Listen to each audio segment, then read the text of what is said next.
A continuación va a intervenir la profesora Marisa Sotelo, catedrática de la Universidad de Barcelona.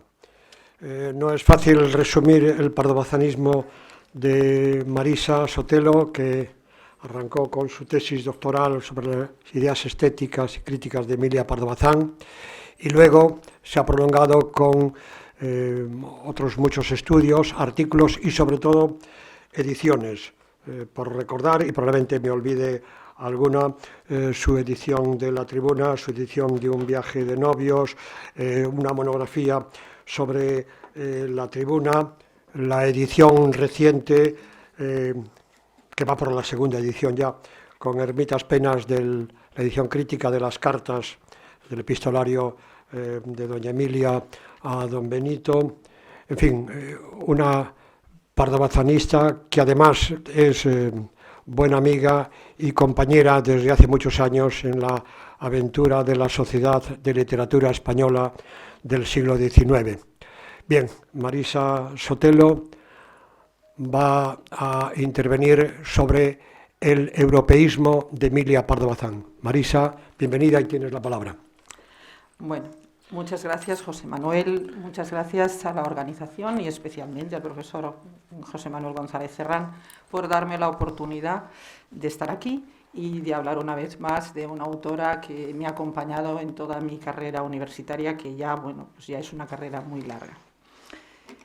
El europeísmo de Emilia Pardo Bazán. Cuando lo pensé, la verdad es que lo pensé porque es un tema al que llevaba tiempo dándole vueltas y espigando algunos textos, algunos fragmentos, pero después, cuando me metí de lleno en la redacción de la conferencia, me di cuenta de que evidentemente esto a veces pues, puede ser un poco inabarcable, incluso reiterativo. Y sobre todo hablando hoy, que se ha hablado de París, de determinados aspectos ya en las conferencias que me han precedido, y también después de oír al otro día es ayer, al doctor Darío Villanueva, que le comentaba después que algunas de las citas que él manejó pues las iba a manejar yo también, ¿no?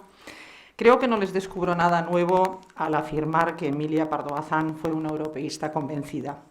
Y lo fue desde muy joven, como se deduce de la atenta lectura de sus obras, especialmente desde los apuntes autobiográficos, además de múltiples artículos, prólogos, discursos y crónicas de viaje.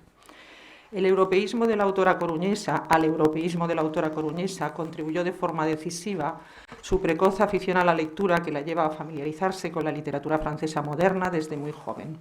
En primer lugar, a través de la lectura entusiasta, como todos sabemos, de las novelas de Víctor Hugo, para pasar después a Flaubert, los Goncourt, Daudet y Zola en su viaje a Vichy en 1881.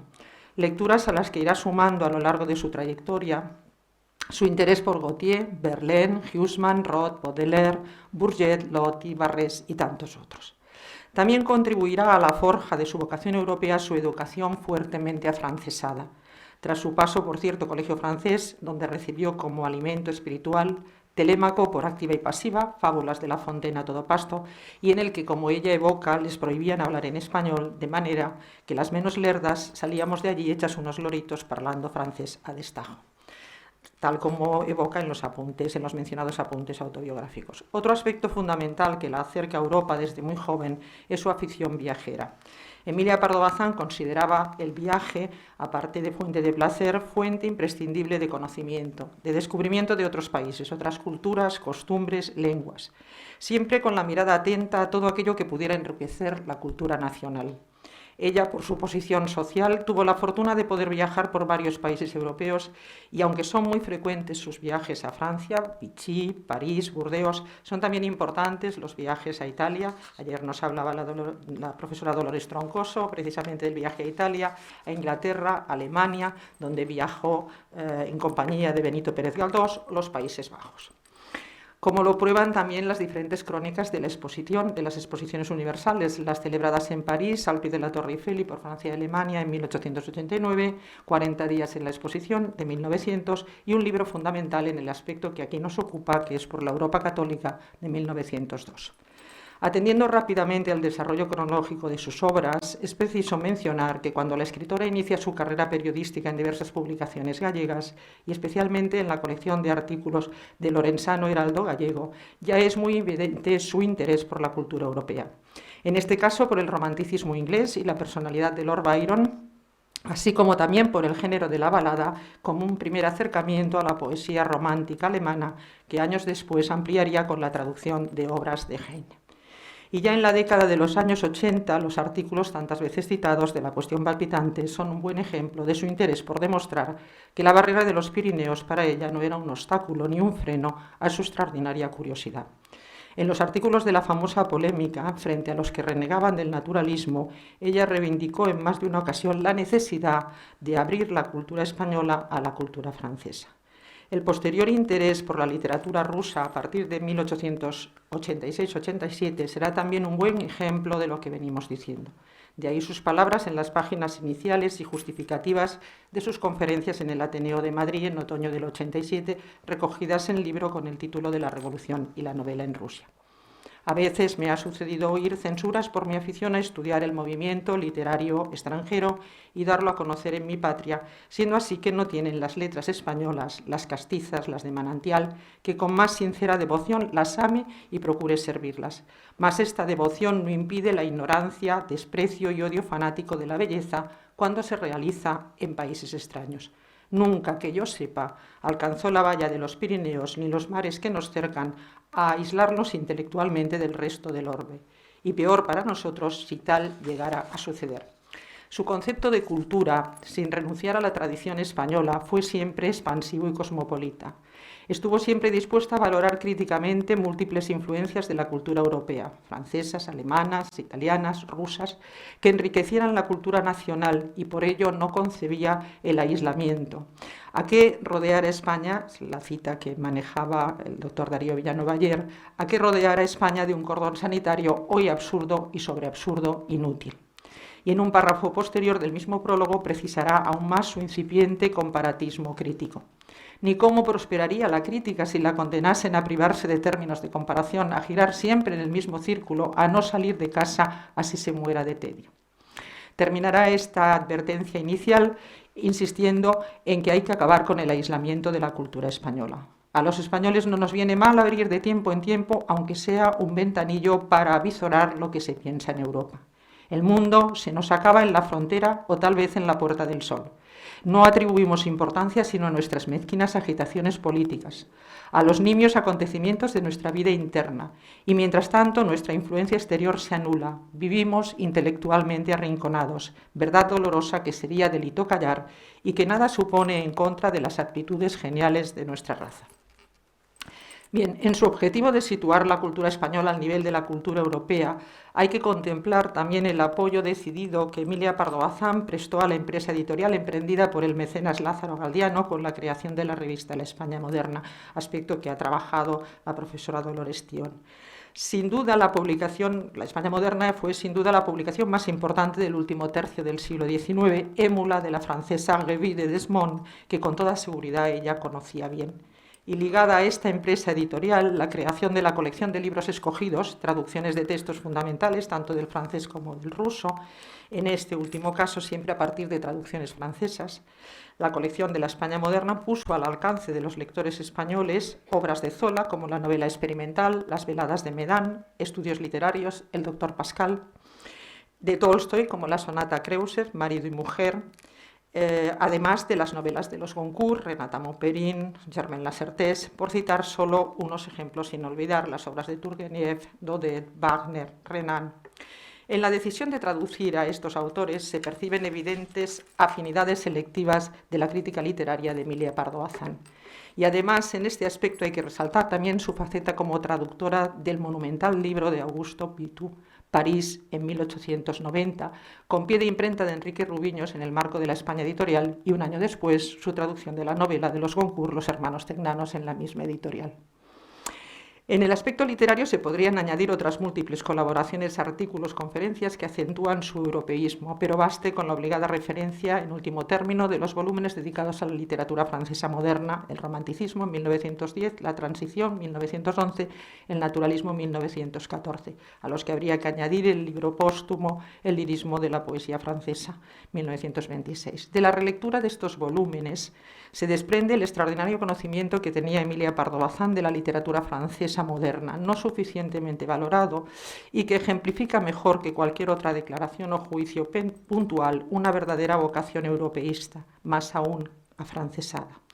En este itinerario europeo, que no solo fue cultural, sino social y político, sobresale su interés por dos países, Francia y Bélgica, por motivos distintos, pero ambos en cierta medida complementarios. Me ocuparé en primer lugar de sus artículos dedicados a Bélgica, más amplios en cuanto a la temática desarrollada y menos estudiados desde el punto de vista que aquí nos ocupa. Para entender el entusiasmo de Pardo Bazán por Bélgica, más allá del interés artístico, que ha sido suficientemente estudiado, especialmente la pintura flamenca, hay que analizar sus reflexiones sobre la situación social, política y religiosa de dicho país en contraste con la situación española. La autora, desde una actitud crítica y con un manifiesto afán regeneracionista, va estableciendo una continua comparación entre la situación de ambos países a través de 13 artículos sobre la organización social, religiosa de Bélgica, que después recogería dichos artículos en un libro, el libro por la Europa Católica, publicado en 1902, y que la advertencia al que leyere señala cuál es el objetivo fundamental. Bueno, el libro recoge esos artículos sobre Bélgica, hay que decir, y también 3 artículos breves sobre cuestiones francesas, concretamente sobre la ciudad de Burdeos, y 2 únicamente muy breves también al final sobre Portugal. En la advertencia inicial o declaración de objetivos, señala que esos artículos tienen, como ciertas novelas, doble argumento, 2 argumentos, uno social y otro artístico, y guiada por su interés no solo en justificar los contenidos de la recopilación, sino sobre todo la finalidad de que pudieran ser útiles en nuestro país, declara ya desde uno de los primeros artículos el papel fundamental que el catolicismo, que ella califica de activo, coherente y vivaz, había desempeñado en las transformaciones sociales belgas. Cierra estas páginas preliminares lamentando que por las trazas que se observaban en España, estas transformaciones no se emprenderían aquí nunca, aunque exhorta al esfuerzo colectivo en estos términos. A los que madruguen y se echen la azada al hombro, que tengan ánimo y no se desalienten si hallan la tierra pedregosa y dura. En los artículos iniciales de Por la Europa Católica no podía faltar una referencia, se ha hecho alusión también esta mañana frecuente en los artículos de la autora, a la estrechez de la vida moderna española que se reflejaba en el corto número de trenes y en los dificultosos enlaces para viajar a las capitales europeas, agravado en su caso por la situación geográfica de Galicia y también por cierta incomprensión española por el afán de viajar sin un objetivo determinado. En España, la afición a viajar sin objeto determinado y por el viaje solo no se ha difundido todavía. Causa cierto asombro que yo la profese. Quizás no se explican que por ver un edificio viejo, menos aún el lugar donde ocurrió un hecho memorable, donde surgió un recuerdo o se escribió una página de historia, ande nadie rodando por trenes y fondas y estaciones, gastando tiempo y dinero y privado de esas comodidades de su casa, sin las cuales mucha gente no comprende la vida. En el segundo artículo, titulado Hacia la frontera, que es un artículo fundamental, sobre todo fundamental para el análisis de esta vocación europeísta y su afán de regeneración, comienza con una exclamación que resume en muy pocas palabras, no exentas de cierta ironía y buen humor, el verdadero objetivo de estos artículos. Europeícémonos, a pesar de los cambios que ya mucho más arriba de las nubes, al nivel de las estrellas, a pesar del miedo que nos meten hablando de calores senegalianos, de gente que se cae muerta de insolación fulminante en las calles de París, hemos tenido el arranque de dejar nuestras frescas rías gallegas y asomarnos a ver qué pasa en el mundo, aunque sea por un agujero. Manda la Iglesia confesarse una vez al año y antes si hay peligro de muerte. Manda la cultura viajar sin aparente necesidad una vez al año y más si hay estancamiento y tendencia regresiva, manía de andar hacia atrás que no falta entre nosotros. En este pasaje y en todo el artículo resuenan palabras de Miguel de Unamuno, ¿no?, en los ensayos del entorno al casticismo que se habían publicado en 1895 en la España moderna y que creo que ella conocía bien, ¿no? España está por descubrir, decía Unamuno, y solo la descubrirán españoles europeizados. Bueno, no puedo citar más a don Miguel, pero es evidente que la huella o la sintonía, digamos, del pensamiento de ambos es muy evidente. En este mismo artículo, en el de la frontera, señala también con manifiesta ironía que la civilización no es mala traerla en la maleta, pero sobre todo donde hay que llevarla es en el espíritu, a la vez que puntualiza que el afán civilizador hay que ejercerlo, pero hay que ejercerlo con una sana actitud crítica y selectiva. Porque a Europa no vamos a recogerlo todo, oficio de traperos, y aún los traperos, realizada su burda cosecha, escarban en ella y apartan lo que importa conservar. Hay que importar la esencia exquisita que embalsame nuestras bravías cordilleras y nuestras mesetas áridas. Justifica doña Emilia porque, a pesar también de sentirse profundamente española, propende a buscar el remedio a los males de la patria a través del viaje y el conocimiento de otros países. No olvidemos la fecha de estos artículos, posteriores al desastre del 98, y en consecuencia ceñidos de regeneracionismo, como otros textos finiseculares de la autora, tales como la conferencia pronunciada en la Sala Charras de París sobre la España de ayer y de hoy, la muerte de una leyenda, los discursos del Ateneo de Valencia del año 1899, o el pronunciado en los Juegos Florales de Orense del año 1901. Aquí también, como era frecuente en los discursos mencionados, se ejemplificará con alguna anécdota, en este caso con una clara referencia a las primeras obras del teatro de Chegaray. Sintiéndome tan acérrima española, cada vez propendo más a buscar fuera de España los remedios y lecciones. ¿Se acuerda alguien de uno de los primeros y más discutidos dramas de Chegaray, en que el enamorado de una beldad ciega va a conseguir en remotos países el medicamento o filtro que le devuelva la luz a sus pupilas? España es tan hermosa como la princesa de la más romántica novela de caballería, pero sus ojos están cubiertos de membrana oscura. La lumbre de este sol radioso no penetra en ellos sino a través de brumas y sombras seculares. Viajemos. ¿Quién sabe si daremos con el filtro mágico? El viaje se alía, por tanto, con el afán regeneracionista y su severa crítica a la situación española, y de ahí su constante recomendación a salir del aislamiento y de la falta de acción. En las actuales circunstancias, nada mejor que ponernos en contacto con Europa. A fuer de país de corto resuello, de energías agotadas pronto, España solo atiende a los localismos, se ha colocado en la postura de los budas y se mira a sí misma con estrabismo convergente. A la pregunta de qué país de Europa podía ofrecer ejemplos a imitar, teniendo en cuenta que en España a lo largo del siglo XIX había dos cuestiones que habían alterado su pulso, la mal llamada cuestión religiosa, dice ella, y el separatismo, responderán una buena parte de los restantes artículos sobre dichas cuestiones. Será precisamente en la cuestión religiosa lo que justifique el interés por los logros de la Iglesia belga y su contribución en un país católico, pero también socialista, a las más importantes transformaciones sociales, tanto en el terreno agrícola como en la educación esmerada de sus escuelas, su civismo y el civismo y excelencia de sus universidades y otras muchas cuestiones que afloran en el reflexivo párrafo, que no voy ahora a citar, un párrafo muy extenso. Desde estas reflexiones no escatima, porque además dice en España la devoción religiosa se circunscribe a las mujeres, ¿no? Pues desde estas reflexiones no escatima también la crítica feminista y irá valorando las aportaciones del socialismo belga y del catolicismo social, que a su juicio habían sido aspectos complementarios. En todos estos comentarios demuestra también un buen conocimiento de una obra del socialista radical anticatólico Van der Velde, el socialismo belga, como de la encíclica papal Rerum Novarum, fundamental en la orientación social del catolicismo en los años finales del siglo XIX. Doña Emilia percibe en el catolicismo belga, porque en el fondo está en sintonía con sus propias ideas y creencias, dos aspectos destacables: la combinación de pensamiento y acción social, de ciencia y religión, glosado sobre todo en el artículo titulado significativamente Trabajadores de la Viña. El título tiene evidentes resonancias bíblicas evangélicas, ¿no?, dedicado a uno de los centros culturales más importantes de Bélgica, la prestigiosa Universidad de Lovaina, que visita acompañada de Monseñor Mercier. Analiza las fructíferas relaciones entre ciencia y religión, así como otras cuestiones relacionadas con los recursos económicos de la universidad y el interés por la educación femenina. La nostalgia que tiñe sus palabras al contemplar los logros de la sociedad y la Iglesia belga, muy especialmente en el recinto universitario, aulas, laboratorios, bibliotecas, en contraste con la triste y decadente situación española, es patente en estas palabras. Yo oía atentamente con religioso respeto. La idea y la imagen de la patria no se apartaban de mí y eran la raíz de la emoción más bien depresiva y melancólica que me embargaba poco a poco. Tenía sed.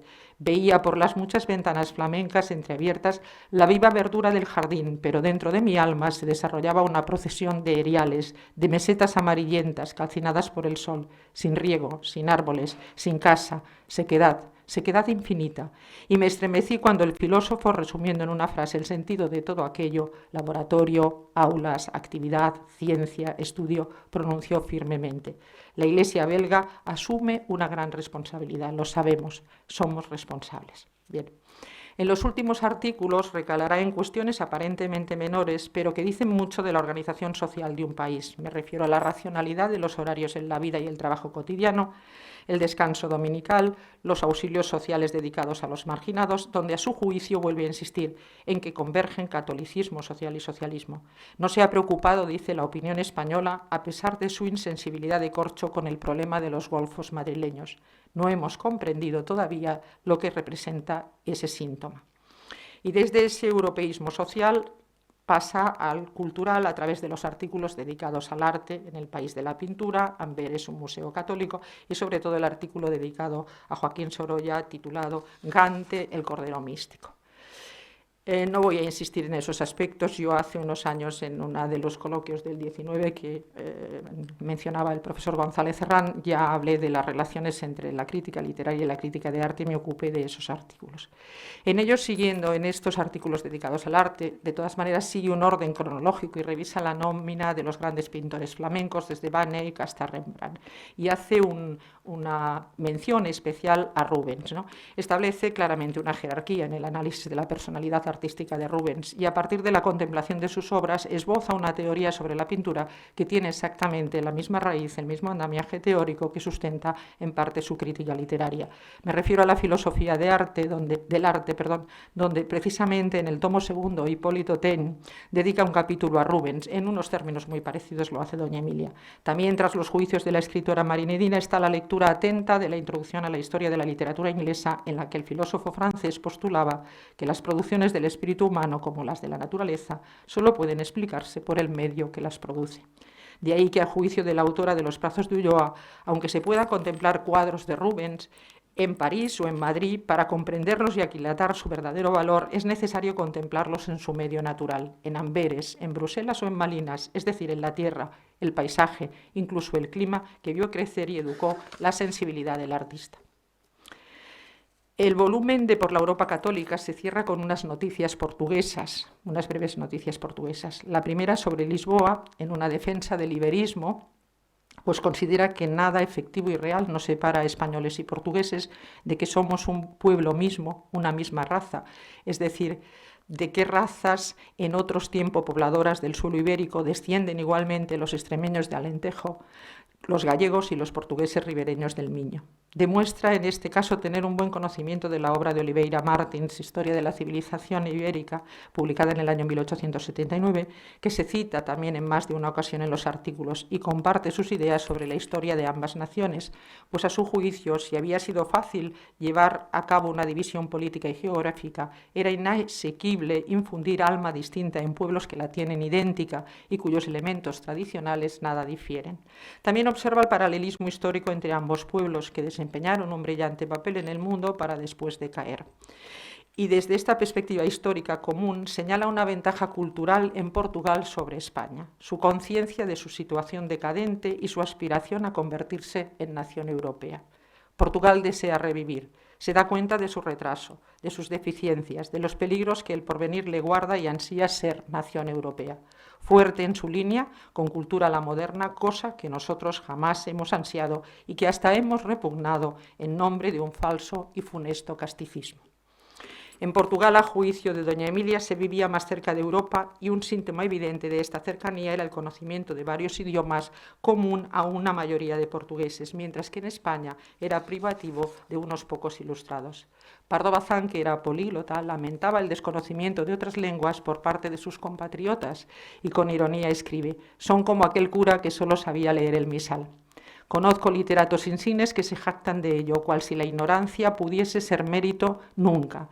No haber leído autores franceses es diploma que algunos reclaman, y no les exime de cometer galicismos ni de escribir un castellano duro y pobre, pero se alaban de su estólida virginidad, y hay quien la cuenta por gloria. Précianse de legos y contribuyentes a que su patria sea y se duerma indolente odalisca, recogidos los brazos tras la nuca, cerrados los negros ojos, dejando correr el tiempo que no vuelve. Bien, varios artículos, por resumir un poco, varios artículos sobre asuntos de la sociedad francesa, concretamente dedicados a la ciudad de Burdeos, así como algunas consideraciones sobre las costumbres provincianas y la proverbial tacañería del carácter francés, muy palpable, según ella, en la escasa comida, la frialdad y la pobre iluminación de las habitaciones de las fondas y hoteles. Carencias que evidencian también, según doña Emilia, la diferencia entre París, entre la capital y las ciudades de provincias. De su estancia en Burdeos solo le parece destacable sus bodegas y las fiestas relacionadas con la degustación del vino, que dice apoyándose en una referencia literaria: «Para describir el banquete había que robar la pluma a un Flaubert. Nunca tendré ocasión más propicia de reconocer hasta qué punto es fiel la pintura de las costumbres provincianas que trazó el autor de Madame Bovary». No obstante, doña Emilia alaba la extraordinaria habilidad de los franceses para, a través de las fiestas organizadas por los cosecheros de Burdeos, reforzar su economía e incluso el aparente espíritu local, desde ese aparente espíritu local, engrandecer a la patria. Y añade de nuevo con la vista puesta en España: «No empleo la ironía para describir aquella fiesta típica y curiosa. Si algo sentí fue envidia. De estos banquetes deseo muchos para España». Desde estos artículos dedicados a Burdeos, podemos ver al principio de este trabajo, la vertiente más conocida de su europeísmo, que gira siempre en torno a la cultura francesa y más específicamente por la ciudad de París, ventana abierta a todos los vientos europeos. Eduardo Gómez Vaquero, en una entrevista para Le Mercure de Francia el 1 de abril de 1906, definía a doña Emilia como una veritable parisienne, afirmación que se confirma con las crónicas de la exposición y con múltiples trabajos. Concretamente, en el primero de los volúmenes sobre las crónicas, en Al pie de la Torre Eiffel, no solo abundan las referencias culturales, sino también cuestiones de orden social, como la patología del genio, las nacientes sociedades del folclore, las cuestiones feministas e incluso cuestiones más frívolas, pero no menos determinantes de la atmósfera de toda una época, tales como la moda exótica del japonismo que introdujeron los Goncourt, presente en la decoración, los muebles y la ornamentación floral de moda en la capital francesa, y también muy especialmente la moda en la indumentaria, el gusto por los sombreros, las plumas, los encajes, toda la sofisticación del vestir femenino que siempre interesó a Pardo Bazán y que ha sido objeto recientemente de un estudio de la profesora Blanca Rodríguez. Como contrapartida a su buen conocimiento de París y de la sociedad intelectual francesa, sabemos que se le tenía cierto respeto y consideración. Es conocida su amistad con los hermanos Goncourt, que la citan varias veces en su diario íntimo, no puedo ahora dar las citas, y también la sorpresa que causó en Émile Zola el interés de una mujer española y católica por la doctrina naturalista, o su buena amistad con Boris de Tannenberg, el escritor ruso afincado en París, que hizo un buen retrato de ella, ¿no? De este prestigio deriva el hecho poco frecuente de que tras el desastre colonial, en el 98, fuera invitada a pronunciar la conferencia a la que antes aludí en la sala Charras, ¿no? Conferencia pronunciada en francés el 8 de abril de 1899 en la prestigiosa Sociedad de Conferencias a la que dio publicidad el mencionado autor ruso Boris de Tannenberg en Le Journal de Debats y que reseñó elogiosamente, muy elogiosamente, Rubén Darío en La Nación de Buenos Aires en el artículo titulado Pardo Bazán en París, que es una crónica después recogida en España contemporánea. Doña Emilia, dice Rubén, está ahora por París. Ha hablado a los franceses de la España de ayer, de la España de hoy y de la España de mañana. Como casi siempre, dos versiones llegan, una del éxito de la conferenciante, otra del fracaso. Creo desde luego en la primera. Los franceses Los franceses, fuera de su tradicional cortesía y de la no menos tradicional novelería, han oído en su idioma a una mujer muy inteligente, muy culta, que les ha hablado desembarazadamente de un tópico que todavía no ha perdido su actualidad, el problema español después de la debacle. Y añade Rubén que de no haber delegado en Menéndez Pelayo o en Pérez Galdós, nadie como la autora coruñesa para representar a la cultura española. La señora Pardo Bazán cuenta desde hace tiempo con largas simpatías y amistades al otro lado de los Pirineos. Desde su visita al desván de los Goncourt, desde La cuestión palpitante, es colaboradora en más de una revista parisien y luego, por su buena recepción, tenía la excelente guardia de honor de la Fronde. No deja de haber murmuradores que encuentran raro lo de que en España vaya a ser representada intelectualmente por una mujer. Después de todo, me decía un espiritual colega, es lo que tenemos más presentable fuera de casa. Ciertamente, doña Emilia admiraba profundamente y conocía bien la cultura francesa y sobre todo admiraba también algo que casi nunca se menciona, el sistema de enseñanza francés, tal como se desprende de sus palabras en el discurso pronunciado en el Ateneo de Valencia en 1899. En esto nos miramos en el espejo de Francia, que a raíz de sus humillaciones declaró y confesó que la había vencido no el estratega y el táctico de puntiagudo casco, sino el maestro de escuela alemán. Y después de confesarlo hizo otra cosa mejor, prepararse a que no volviera a suceder, desarrollando la enseñanza hasta elevarla al nivel que le corresponde a una nación de tradiciones intelectuales tan gloriosas, si no más gloriosas que las nuestras. Y que aquí, en la postración de la enseñanza, está el secreto de todos nuestros males. Lo comprenderá quien recuerde las condiciones características de una nación próspera, lo que se denomina un estado de cultura, y las compare con las de nuestra nación. Revisa también, me salto algunas citas, no olvida tampoco en sus visitas a la capital francesa la lectura de la prensa periódica para comprobar su interés por la cultura española. Entre los diarios franceses destaca Le Figaro, del que dice tiene incluso un corresponsal para hablar de España, un redactor. Critica los desplantes del Show de París, que con el pretexto de una corrida de toros de Lagartijo, dice, incitado por el público y por la reina Isabel II, que le gritaba desde su palco, mátalo, dio muerte a uno de los bichos que se lidiaron con una buena estocada. Y aunque ella no era nada taurina, hay que decirlo, prosigue diciendo, el periódico, deseoso de meter bulla y que suene su nombre, forjó un articulazo de esos que aquí llaman demoledores, donde se nos trataba de feroces, salvajes y bárbaros. Y brutos. Y por último, la gran injuria francesa contra los españoles y los sudamericanos, los raspacueros. Bien. Y sobre todo, declara en repetidas ocasiones, la envidia que le causaba la vitalidad e incluso el clima de polémica propio de la sociedad francesa. Señal inequívoca de que era una sociedad viva y dinámica, progresista, ¿no? Lo he dicho reiteradamente a mis amigos franceses, y es que en nuestra postración casi envidio para España esos problemas y hasta esas disensiones, esas luchas, y se las envidio más cuanto más encarnizadas. Les envidio sus nacionalistas, sus militaristas, sus antimilitaristas, sus clericales y sus laicos, sus intelectuales y sus accionistas. Desde lejos y aún desde cerca, para el que no es francés, el cuadro de batalla es atractivo como un Vernet. Lo único triste y feo y sin horizontes es el marasmo, la indiferencia, la parálisis, la lucha enana por egoísmos individuales, locales, profesionales o corporativos. Combatir por corrientes de ideas, aunque sea entre polvareda asfixiante e impura, suspender el combate para ofrecer a la humanidad un espectáculo como el de la exposición, se refiere a la exposición universal, eso es ser una nación magnánima, y si la decadencia latina avanza no será por culpa de Francia, que no deserta de su puesto avanzado y de honor. He aquí lo que deduzco de mi balance francés. Termino ya.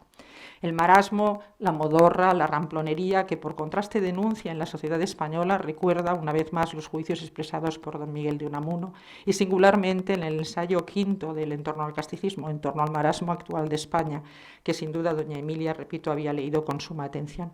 En lo dicho hasta aquí, Espigado, con mucha rapidez en su amplísima obra, discursos, ensayos, artículos y crónicas, aflora siempre el carácter extrovertido, luchador de una mujer inteligente y vital, con una curiosidad insaciable, un extraordinario afán de conocimiento, teñido de profundo españolismo que nunca fue obstáculo para manifestar un declarado europeísmo. Europeísmo que, como he dicho, tiene su origen en su concepción de la cultura expansiva y cosmopolita, en el espíritu observador que la dominaba, siempre con afán de aprender desde la mirada al otro, y desde el otro la convirtió en una espectadora inteligente inteligente y sensible de las corrientes culturales europeas. Las costumbres y las artes de otros países siempre en estrecha relación desde esa actitud que he señalado como regeneracionista, que dibujan un perfil de una auténtica intelectual, una intelectual gallega, española y europea. Muchas gracias.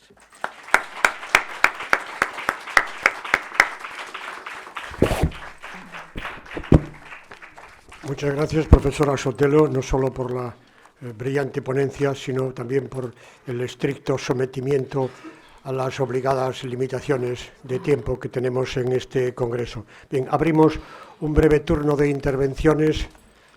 Profesor Bermejo.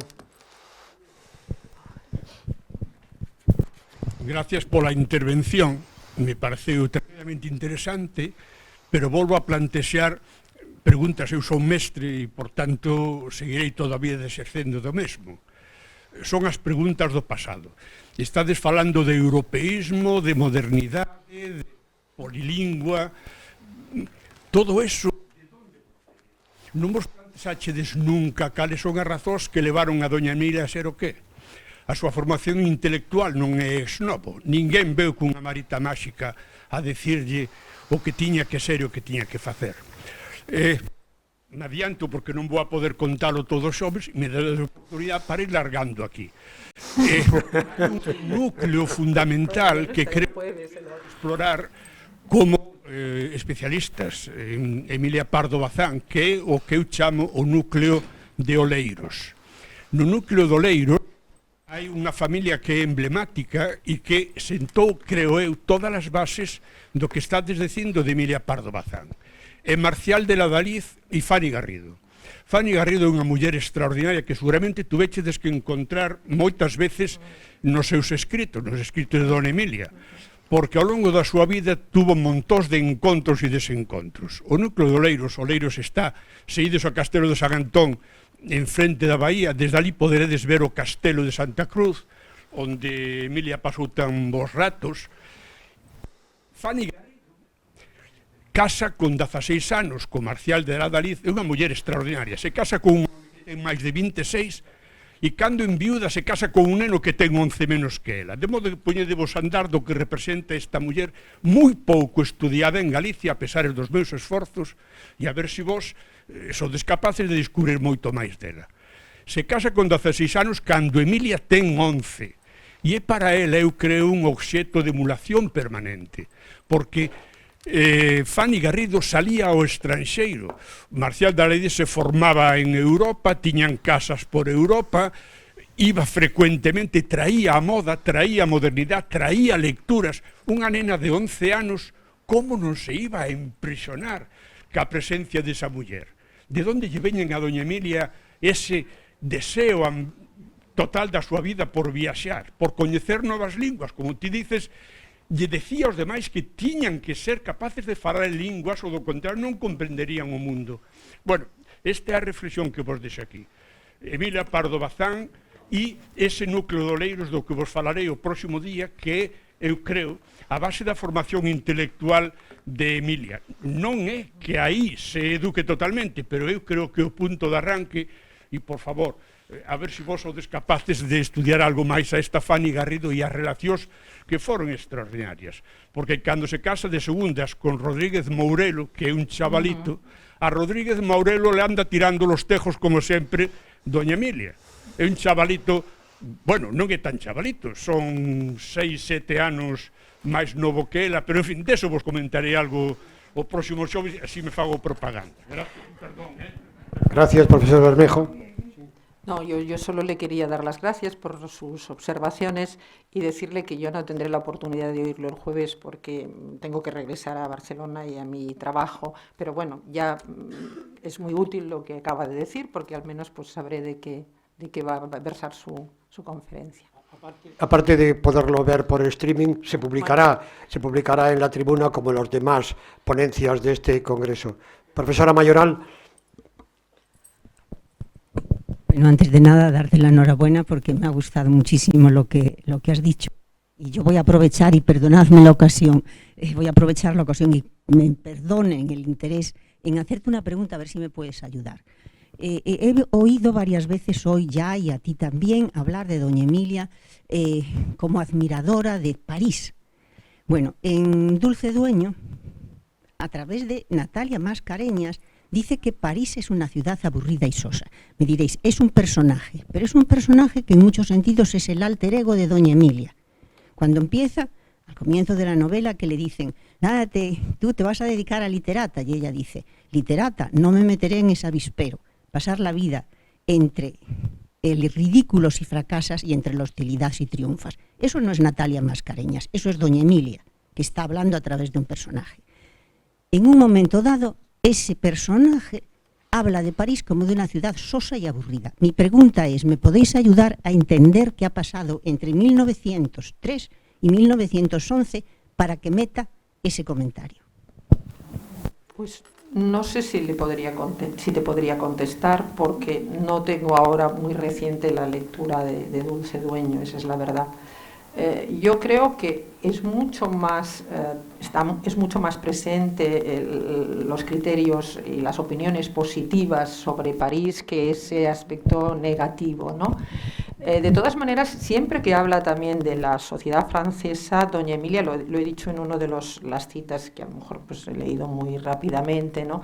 Cuando habla de que hay que hacerlo desde una actitud crítica y selectiva, no con la voluntad de los traperos Bien, probablemente, y a lo mejor, aunque sea un alter ego de doña Emilia, es una opinión que convenía en esos momentos que manejara el personaje. Estoy hablando sin tener la lectura reciente, que no me atrevería a entrar en eso. Pero bueno, lo voy a mirar. Lo voy a mirar y si se me ocurre algo. Agradezco cualquier comentario que se me haga en este sentido. Gracias. De nada, a ti. ¿Alguna otra cuestión? Bien, pasamos entonces a la última ponencia de esta mañana.